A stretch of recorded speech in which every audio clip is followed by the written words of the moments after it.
सुनिए साहब। अरे दरवाजा खुला छोड़ी आई नींद के मारे दरवाजा खुला छोड़ी आई, नींद के मारे दरवाजा खुला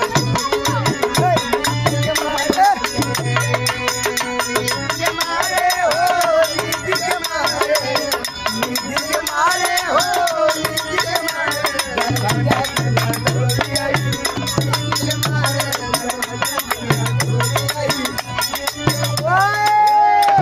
जी कहना है साहब जी कि मुमताज की कब्र पर हर आशिकों की मिसाल नजर आती है।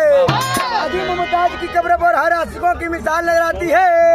आइए भाई साहब किन किन लिए ताजमहल बनवाए, इन्हें तो हर लड़की ही मुमताज नजर आती है। वाह, क्या बात है।